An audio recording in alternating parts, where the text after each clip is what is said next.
السلام علیکم۔ تو آج میں نے بات کرنی ہے انسومنیا کے بارے میں کہ جو ہمیں نیند نہیں آتی وہ کیا ہوتی ہے، اس کا کیا مطلب ہے اور اس کی کیا کیا وجوہات ہوتی ہیں۔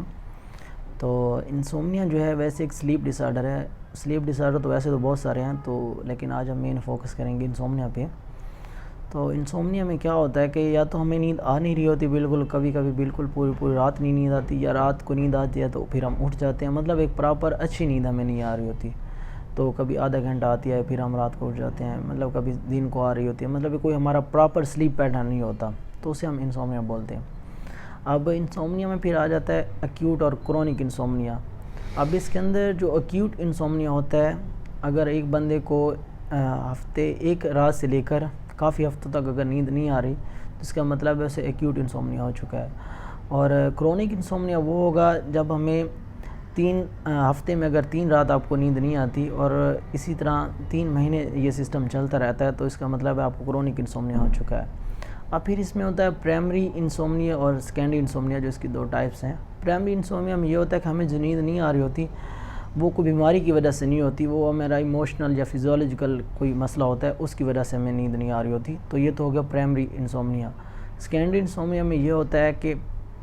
جو ہمیں نیند نہیں آ رہی ہوتی وہ ہمیں کسی بیماری کی وجہ سے نیند نہیں آ رہی ہوتی، جیسے ہمیں دم ہے یا پین ہے یا کوئی بھی اس طرح کی بیماری ہے جو ہمیں جگا رہی ہے، مطلب اس کی وجہ سے نیند آ رہی ہے، پین ہو رہا ہمیں، آرتھرائٹس ہے، کوئی بھی اس طرح کی ڈیزیز ہے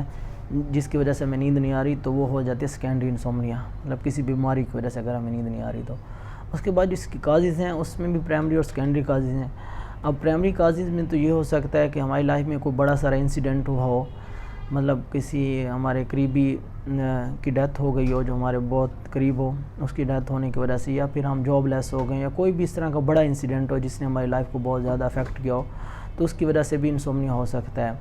یا پھر یہ ہو سکتا ہے کہ آپ نے کوئی بری عادتیں اختیار کر لی ہوں، جیسے کوئی نشے وغیرہ ہو گئے ہوں، یا مطلب اس طرح کوئی بھی مطلب آپ نے بری عادتیں اختیار کر لی ہوں، تو ان کی وجہ سے اگر آپ کو نیند نہیں آ رہی تو وہ پرائمری انسومنیا ہوگا۔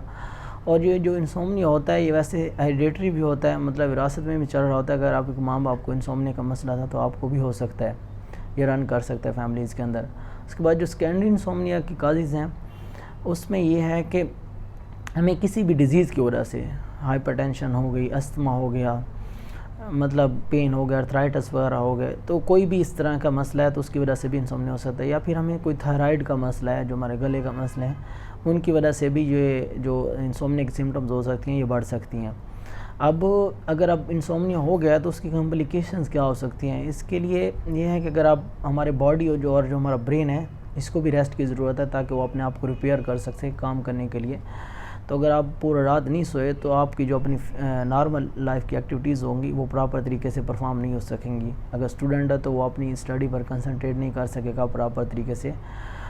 اور اگر ایک دوسرا کوئی بندہ ہے جو آفس میں جاتا ہے تو اس کا کیا ہوگا؟ اگر اس کو انسومنیا کا مسئلہ ہے تو ایکسیڈنٹ ہونے کے چانسز کافی ہوتے ہیں، کیونکہ وہ رات کو سویا نہیں ہے، تو اس وجہ سے اس کا کوئی بھی کار کریش وغیرہ ہو سکتا ہے۔ اس میں جو ریئیکشن ٹائم ہوتا ہے وہ کافی سلو ڈاؤن ہوتا ہے، کیونکہ آپ کی جو باڈی ہوتی ہے وہ پراپر طریقے سے پرفارم نہیں کر رہی ہوتی اپنی ایکٹیویٹیز۔ اس میں ویٹ گین بھی ہو سکتا ہے انسومنیا کی وجہ سے، حتیٰ کہ ہائپر ٹینشن بھی ہو سکتی ہے، ڈائبٹیز بھی ہو سکتی ہے۔ اس کی کمپلیکیشن تو بہت زیادہ ہیں ویسے دیکھا جائے تو مین یہ ہوتا ہے کہ اگر آپ پراپر سلیپ کریں گے تو اس وجہ سے یہ جو آپ کی نارمل لائف ہے یہ اچھی رہے گی، اور آپ اپنی ایکٹیویٹیز پرفارم کر سکتے ہیں، نارمل ڈیلی لائف کی جو ایکٹیویٹیز ہیں۔ تو انشاءاللہ نیکسٹ ویڈیو میں ہم اس کے بارے میں ویڈیو بنائیں گے کہ اس سے انسومنیا سے بچا کیسے جا سکتا ہے۔